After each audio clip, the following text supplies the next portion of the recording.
नमस्कार दोस्तों, मैं प्रखर सिंह अपने यूट्यूब चैनल ज्ञान ट्यूब पर आप सबका स्वागत करता हूं। दोस्तों, ये मैंने नॉलेज और एजुकेशन दोनों के पॉइंट ऑफ व्यू से बनाया है। तो यदि आप नॉलेज रखना चाहते हैं या फिर देश दुनिया की खबरों के विषय में जानकारी रखना चाहते हैं तो आप हमारे चैनल को सब्सक्राइब कर लीजिएगा और वीडियो को लास्ट तक देखिएगा। वीडियो पसंद आएगा तो इसको लाइक भी कीजिएगा। तो आज का हमारा टॉपिक जो डिस्कशन का है वो है बाइकॉट चाइना। तो जैसा कि आप सभी लोग हर किसी के मुंह पे ये सुनने को मिल रहा है बाइकॉट चाइना। जब से भारत और चाइना के बीच गलवान घाटी में विवाद हुआ है तब से ये मुद्दा काफ़ी बहुत ज़ोरों पर है। बहुत सारे लोग इस कैंपेन को और ज़्यादा रोष कर रहे हैं या फिर जोश में बढ़ा रहे हैं। तो आज हम इसी पर खुलकर डिस्कस करेंगे, फुल एनालिसिस करेंगे कैसे भारत इसको सक्सेस कर सकता है। तो इसको हम लोग दो पॉइंट में डिवाइड कर लेते हैं। सबसे पहले क्या कर लेते हैं, हम उस टॉपिक पर डिस्कस करेंगे कि हम चीन पर इतना ज़्यादा निर्भर क्यों हो गए, क्यों चीनी वस्तुएं जो है हमारे मार्केट में इतने ज़्यादा अवेलेबल हैं कि हम सब चीनी वस्तुओं को ही क्यों खरीदते हैं। और दूसरा, कैसे हम आत्मनिर्भर बन सकते हैं, इन वस्तुओं को छोड़कर हम कैसे भारत में डेवलप कर सकते हैं, मैन्युफैक्चरिंग कर सकते हैं, वस्तुओं को भारत में बना सकते हैं, आत्मनिर्भर कैसे बन सकते हैं।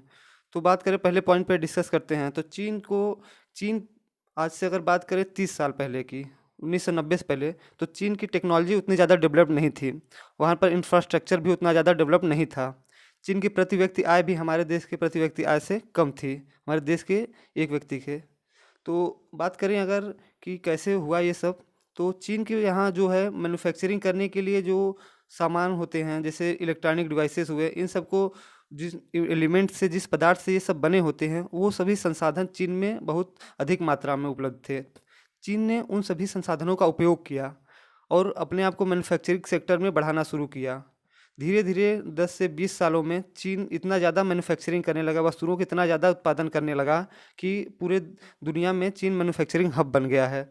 तो इंडिया में ही नहीं, इंडिया के अलावा बाकी भी देश हैं जहाँ चीन की वस्तुएं बहुत ज़्यादा जाती है, क्योंकि चीन इतना ज़्यादा लेवल पे उत्पादन करता है कि वहाँ की वस्तुएं बहुत सस्ती होती हैं। तो हम सभी और अन्य देश भी वस्तुओं को मंगा लेते हैं। तो थोड़ा सा रूल को समझ लेते हैं, व्यापार में क्या रूल होता है। चलिए देखिए, जैसे ये 3 देश दिए गए हैं, ए है, बी है और सी है, 3 देश हैं।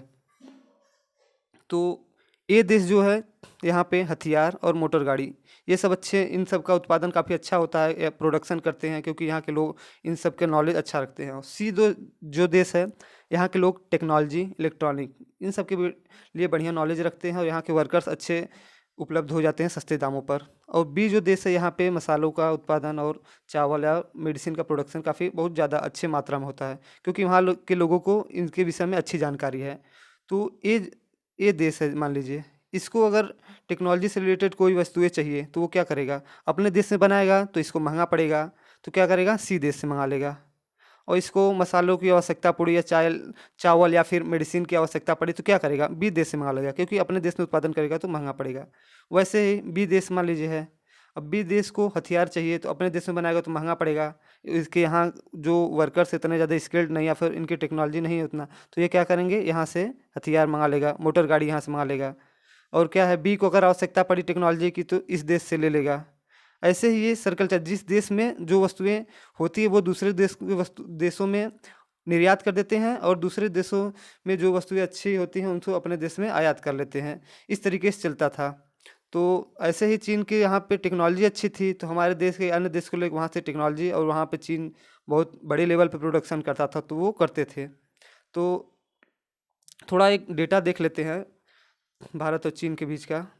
देखिए 2018-19 का डेटा, इसमें बताया गया है कैसे भारत 60% चीनी इलेक्ट्रॉनिक सामानों का यूज़ करता है। मतलब हम अगर अपने रोज़ के जीवन में 100 प्रोडक्ट्स को यूज करते हैं, 100 वस्तुओं में से 60 वस्तुएं जो हैं वो चाइना की हैं। यहाँ पे डेटा भी दिया गया है, देखिए $70 बिलियन चीन भारत को निर्यात करता है। चीन हमारे देश में प्रति वर्ष $70 बिलियन का व्यापार करता है, लेकिन हम मुकाबले में हम कितना कर पाते हैं, बस 17 बिलियन डॉलर का ही कर सक पाते हैं। देखिए ये $35 बिलियन का हमें व्यापारिक घाटा होता है। जैसे मान लीजिए ये ए है, ये बी है, जो देश हैं, बी ए के यहाँ $100 का कर लेता है, लेकिन ए जो क्या है, बी के यहाँ बस $30 का ही कर पाता है। तो क्या है, ये देश को घाटा होता है। अगर दोनों 100 रुपये का 100 ये भी करता, 100 ये भी करते तो दोनों क्या होता, बराबर होता। लेकिन क्या है, ये जो देश है वहाँ पे 100 रुपये का इन्वेस्ट कर देता है बी, लेकिन के देश में ए बस 30 रुपये ही। बी अगर 100 रुपये का इन्वेस्ट कर रहा है तो उसको ज़्यादा बेनिफिट होगा 100 रुपये में, और ए 30 रुपये का उसको कमी, मतलब वो पूरा फ़ायदा नहीं उठा पा रहा है इसका। और यही हमारे और चाइना के साथ में भी यही होता है। चीन हमारे देश में $70 बिलियन कर पा रहा है, उसके मुकाबले में हम बस $17 बिलियन का ही कर पा रहे हैं। तो इन सभी इसी को सुधार की आवश्यकता है। हमें जो वस्तुएं हम चाइना से मंगवाते हैं उन सबको हमें भारत में ही मैन्युफैक्चरिंग करने की आवश्यकता है, ताकि जो हमारा ट्रेड डेफिसिट है जो आप देख रहे हैं $53 बिलियन का व्यापारी घाटा है, इसको कम कर सकें और अब खुद के ऊपर निर्भर हो सकें। तो यहाँ तक अभी तक हमने आपको समझा दिया क्यों हम चीन पर इतना निर्भर क्यों, कैसे चीन ने अपने मैन्युफैक्चरिंग को बढ़ाया, अपने आप को डेवलप किया और दूसरे देशों में अपने प्रोडक्ट को इतना ज़्यादा ही बेच दिया कि सब लोग आदी हो चुके उतने सस्ते टेक्नोलॉजी को यूज़ करने के लिए। तो अब आगे क्या डिस्कस करेंगे हम, कैसे इसमें आत्मनिर्भर भारत बन सकता है, इस पर डिस्कस करेंगे। तो जैसे ही गलवान घाटी में हिंसा हुआ, उसके बाद बाइकआउट चाइना जब जोरों पर था तो लोग अपने लैपटॉप या फ़ोन सब तोड़ने लगे थे। तो ये क्या था, ये एक तरह का इमोशनल जजमेंट था, ये प्रैक्टिकल जजमेंट नहीं था। इमोशनली आप क्या कर सकते हैं, एक दिन 2 दिन महीने ऐसे ही काम कर सकते हैं, लेकिन क्या प्रैक्टिकल होना है, हमें समझना है कि क्या कैसे हम इसको लंबे समय में आत्मनिर्भर बन सकते हैं। इस क्या ये अचानक से नहीं हो सकता, इसको स्टेप बाय स्टेप करना पड़ेगा।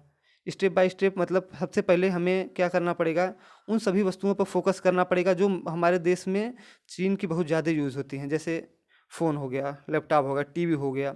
ये सब वस्तुएं क्या है, चीन की बहुत ज़्यादा हमारे मार्केट में है। तो हमें सबसे पहले इन सभी वस्तुओं पर फोकस करना पड़ेगा, क्योंकि हमारे पास संसाधन सीमित हैं। चीन के पास क्या है, संसाधन बहुत अत्यधिक थे, हमारे पास संसाधन सीमित है। तो उन सीमित संसाधनों में कैसे हम अपने आप को एडजस्ट कर सकते हैं, वो सबसे पहले करना पड़ेगा, स्टेप बाय स्टेप जो होगा। और इसमें इस काम को बढ़ाने के लिए जनता और सरकार दोनों को साथ में मिल के आना पड़ेगा। तो यहाँ पे हम डिस्कस करेंगे कैसे जनता क्या कर सकती है इसमें और सरकार क्या कर सकती है।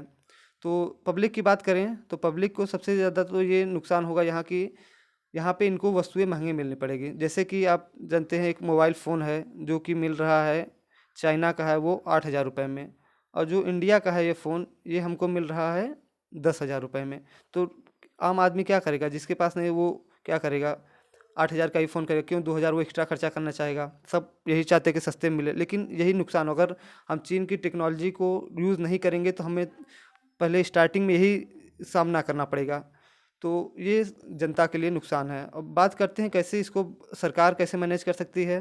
तो अधिकतर लोगों के मुंह से सुनते होंगे आप कि क्यों सरकार बैन नहीं कर देती, वहाँ से वस्तुएं मंगाती ही क्यों हैं। तो ऐसा सरकार नहीं कर सकती, क्योंकि अंतर्राष्ट्रीय लेवल पर व्यापार के कुछ नियम होते हैं और उस नियम को फॉलो करना पड़ता है। अगर मान लीजिए मोदी सरकार ने चीन के सामानों को बैन भी कर दिया तो क्या होगा, चीन के सरकार हमारे सामानों को बैन कर देगी, तो जो प्रोडक्ट होते हैं इंडिया से जो विदेशों में जाके बिकते हैं वो सभी बैन हो जाएंगे। तो ऐसे नहीं कर सकती है। और तो कर क्या सकती है सरकार, इसमें ये कर सकती है जैसे जो इंफ्रास्ट्रक्चर डेवलप कर दे उनके लिए, और कंपनियां जो मैन्युफैक्चरिंग करना चाहती हैं उनको सस्ते दामों पर लोन प्रोवाइड करें। उनको सस्ते दामों पर लोन प्रोवाइड करेंगे तो वो और प्रमोट होंगी, मैन्युफैक्चरिंग को और बढ़ाएंगी। और क्या कर सकती है, इंफ्रास्ट्रक्चर डेवलप कर सकती है, उनको अच्छे दाम पे जैसे लैंड और बिल्डिंग वगैरह अवेलेबल करा दे, ताकि वहाँ पे उन्हें मैन्युफैक्चरिंग का कार्य कर सकें। और इसका अलावा जैसे वोकर फॉर लोकल हमारे प्रधानमंत्री ने ये नारा दिया है, तो इसमें क्या है, हमें अपने कोई भी वस्तु अपने देश में बनाना है, मेक इन इंडिया करना है। तो ये वस्तुएं जो हमारे देश में बनेंगी तो इसके जो प्रॉफिट होगा हमारे देश को ही मिलेगा।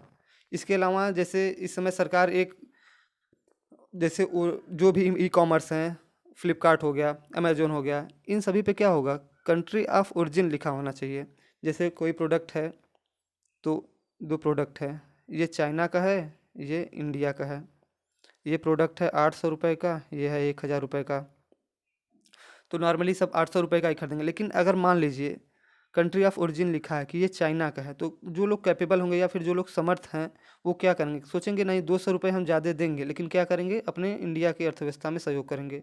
तो जो लोग कैपेबल हैं वो लोग सहयोग कर सकते हैं, और जो जनता है बाकी जो धीरे धीरे ये जब तक डेवलप्ड होगा हमारा इंफ्रास्ट्रक्चर या फिर हम मैन्युफैक्चरिंग इंडिया में उस लेवल पर करने लगें कि जब दोनों का जो बराबर टेक्नोलॉजी बराबर, जो वस्तुएं यहाँ पे 800 की मिलती है इंडिया में भी वो 800 की है, लेकिन 800 की मिलने लगेगी। इसमें समय लगेगा, इसमें हो सकता है 5 साल भी लग सकते हैं, 10 साल भी लग सकते हैं। तो क्या है, इसमें पेशेंस, धैर्य बना के रखना होगा। इसमें सरकार और जनता दोनों को कदम से कदम मिलाकर चलना होगा, तभी इस कैंपेन को, इस अभियान को सफल बनाया जा सकता है। तो अभी तक के लिए इस वीडियो का यही अंत है। आगे भी मैं अपडेट करता रहूँगा, आपको जानकारी देता रहूँगा इंडिया चाइना से रिलेटेड या फिर देश दुनिया के अन्य मुद्दों पर। तो अगर आपको अगर वीडियो पसंद आया हो तो वीडियो को लाइक कर लीजिएगा और चैनल को सब्सक्राइब कर लीजिएगा। धन्यवाद।